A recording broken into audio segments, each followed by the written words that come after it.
শেখ হাসিনা দেশ ছেড়ে পালিয়ে যাওয়ার পর থেকে একের পর এক তার নানা কুকীর্তি বেরিয়ে আসছে। রাজনৈতিক ভিন্নমত পোষণকারীদেরকে দমন করতে আওয়ামী লীগ সরকারের সময়ে বহু মানুষকে গুম করা হয়েছে।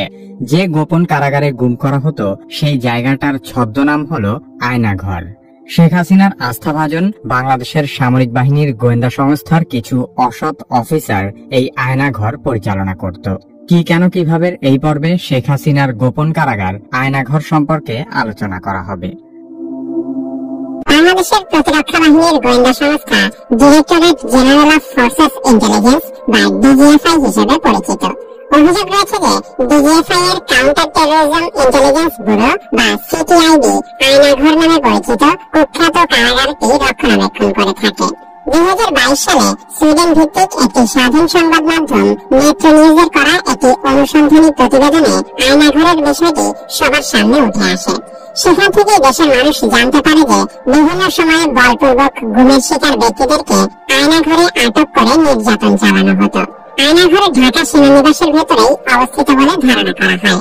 আয়নাঘরে বন্দী থাকা সাবেক এক সেনা সদস্য জানিয়েছেন, অতীতে এই জায়গাটি জয়েন্ট ইন্টারোগেশন সেল নামে পরিচিত ছিল।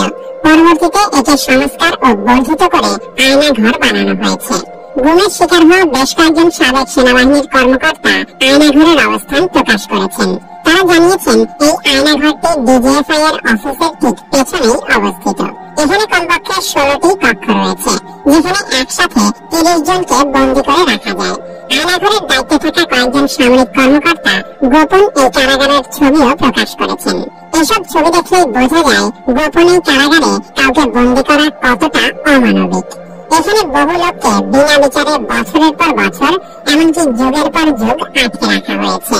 আয়নাঘরের বন্দীদের একজন বলেন, এসব কয়েদখানার দেয়ালে বহু লোকের নানা রকমের আর্তনাদ খোদাই করে লেখা আছে। কত লোককে যে এখানে ধরে নিয়ে যাওয়া হয়েছে তার কোনো ইয়ত্তা নেই। সবাইকে যে এখানে দীর্ঘ সময় বন্দী করে রাখা হয় এমনও নয়।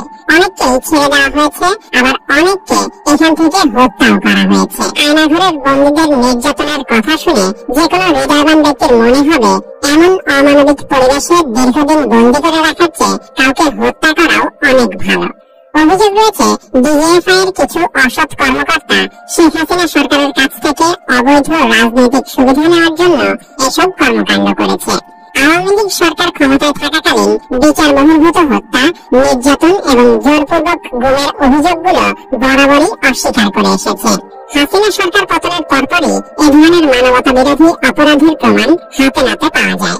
বাংলাদেশের শীর্ষস্থানীয় একটি সংবাদপত্রে বলা হয়েছে, শুধু ঢাকা সেনানিবাস নয়, সারা দেশের বিভিন্ন স্থানে এরকম আরো বেশ কিছু আয়নাঘর থাকতে পারে।